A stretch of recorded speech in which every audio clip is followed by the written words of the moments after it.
Welcome to Thoughts with Evan. I'm Evan, and wanted to talk to you this morning about the Psalms, particularly Psalm 66, which I read in my daily Bible study the other day.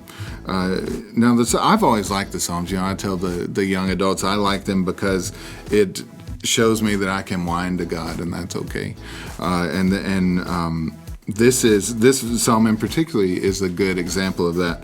Now, the Psalms some of them were sang. We don't know if all of them were sang, but they're kind of like the hymns of the old church. And this one particularly says, for the choir director, a song, a psalm. It doesn't say a psalm of David, so they don't note who wrote this one. But the ones that have for the choir director have some certain aspects that other Psalms don't. And I'm going to point those out as we read it, but I just want to start reading it. So Psalm 66, verse 1, it says, shout joyfully to God, all the earth. Sing the glory of his name.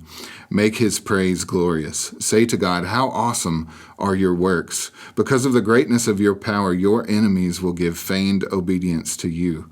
All the earth will worship you and will sing praises to you. They will sing praises to your name, Selah.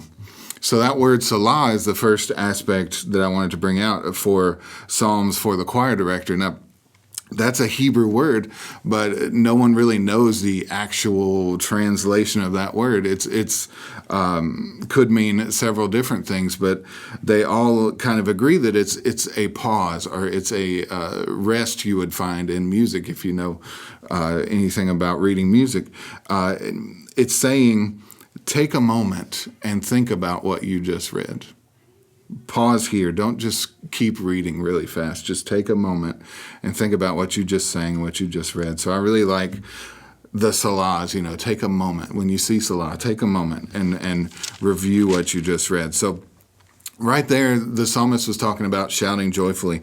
And now if we look, and there's a lot more of that, talking about bless us, God, bless us, shout to the Lord. But then if you look at verse 11, he says, you brought us into the net. You laid an oppressive burden upon our loins. You made men ride over our heads. We went through fire and through water, yet you brought us out into a place of abundance. I shall come into your house with burnt offerings. I shall pay you my vows, which my lips uttered, and my mouth spoke when I was in distress. I shall offer you burnt offerings of fat beasts with the smoke of lambs. I shall make an offering of bulls with male goats. Selah. Now, there again, if you take a moment, you see, he's complaining. He's saying that, God, you've put me through all this. You've sent me into a net. You've let men ride over my head.